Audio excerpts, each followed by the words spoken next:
Hi, it's me again with Corel Drill Tips and Tricks, and this is part 2 of making the clock. I thought while that video is loading, I'm going to make a 12-part one. So I've raised it up a little bit. I'm going to play around with it. This is what you can do. You can play around with the rotation size. And also, I used Control-D a while ago. Let's go to Windows, Dockers, Transformer, Transformation, depending on which one you're in, the version you have. And we need 11 times 30 degrees, and we got it. Boom, that fast. So now you've got a click mark at 12, 1, 2, and so on. We need to kind of look. It'd be neat to keep this, but this is too thin. So let's back up here. That's one thing nice about this rotation transformation docker.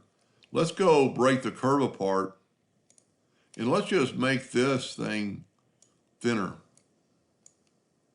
Kind of put it in the center, maybe even bring it down a little bit.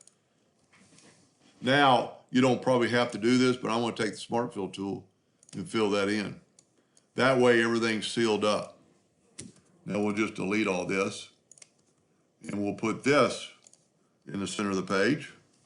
Let's go ahead and left click, right click, and move it up. And move it up about that far and just rotate it one time. Control D and rotate it just one time, 30 degrees. You always have to move the rotation to the center. I'm not quite there. I'm going to come off of it and come back. Sometimes it'll say the center. If you click off of it, it will be. And let's rotate it 30 degrees and just Control D, 60 degrees. We don't have to be perfect. That looks pretty good, but now our second part is still inside of our circle. So let's back up here and let's move this guy up, holding down the control button. Now let's move the rotation to the center. Click on it again, make sure it is. And now let's go ahead and see what it looks like that. I think that's going to work cool. So let's move this out of the way and weld that. That's going to be cool. Now these parts, the center part needs to be taken away, so we're going to grab it, go up to Object and break the curve apart, and then we can grab that center part and just hit delete. This is going to be a cool clock because you actually got marks for your hands that are going to be cut out. And then just take the Smart Fill tool and fill it in.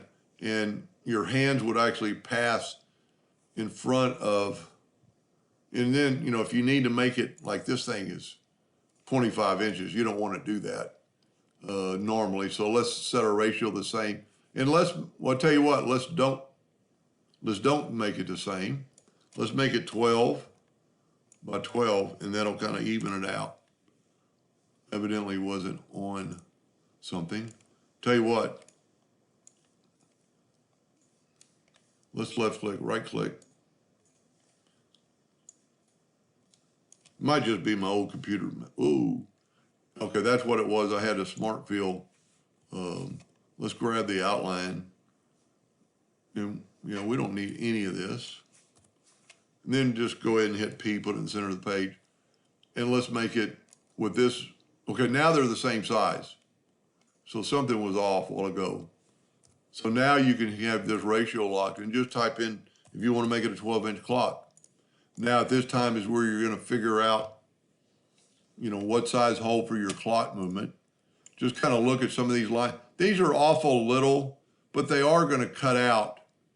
And when it's an inside part, all these are pretty thick. So this will just add some dashes. You could take them away by breaking the curve apart and then just clicking on these little bitty dash lines, and you could take it away and get a totally different look. Just personal preference on what you want to do. But I hope you understand this is going to be see-through. So if we put a yellow background, of course the white is representing that, but I was just going to show you, go to Object, order, put it back a page. The yellow is going to be a see-through, so the hand is actually, if the hand was at 12 and the 6th, it would be 12:30 or vice versa, and you could kind of see through it. Pretty cool design. Anyway, hope that helped. Thank you for watching.